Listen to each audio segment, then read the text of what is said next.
અને એ સૌરાષ્ટ્રના ગામડાની કવિતા હું તમને કહેતો હતો કે ગામડામાં જઈને ઉભા હોય તો મને તમને શું જોવા મળે કે ધૂળ ઢેફાન પાણા હોય, ભીતે ભીતે છાણા હોય, ટાણા એવા ગાણા હોય અને મળવા જેવા માણા હોય, જ્યાં ઉકરડા ને ઓટા હોય, બળદના જોટા હોય, પડકારા હાંકોટા હોય, પણ માણા મનના મોટા હોય. માથે દેશી નળિયા હોય, વીઘા એકના ફળિયા હોય, બધા હૈયા બળિયા હોય ને કાયમ મોજે દરિયા હોય, જ્યાં હામૈયા ફુલેકા હોય, તાલેવા ઠેકા હોય, મોભને ભલે ટેકા હોય, પણ ઈ દિલના ડેકા ડેકા હોય, જ્યાં ગાય ગોબરને ગારો હોય, આંગણ તુલસી ક્યારો હોય, ધર્મના કાંટે ધારો હોય, પણ સૌનો વ્યવહાર સારો હોય, જ્યાં ડણકુને ડચકારા હોય, જ્યાં ખોખારા ખમકારા હોય, જ્યાં ભાંભરડા ભાંકારા હોય, પણ ગામડા શહેર કરતા સારા હોય. સાહેબ, ગામડા શહેર કરતા સારા હોય.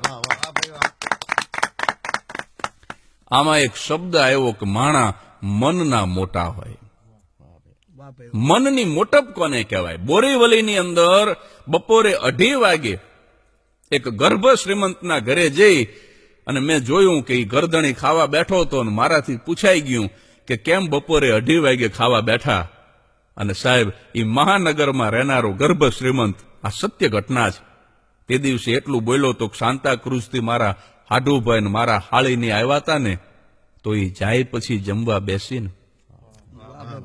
અને સૌરાષ્ટ્રના પડદરી નામના ગામની અંદર એ ગામનો એક ગરીબ માણસ, એના ઘરે હું બપોરે 2:30 વાગે ગયો અને 2:30 વાગે એ ગામડાનો ગરીબ ખાવા બેઠો હતો. અને આ જ સવાલ મેં એને કર્યો કે કેમ બપોરે 2:30 વાગે ખાવા બેઠા? અને ત્યારે ગામડાના માણસે જવાબ આપ્યો હતો કે 2:15 વાગે રાજકોટથી ડાયરેક્ટ બસ આવે છે ને, એમ થયું કોક આવે પછી જમવા બેસી.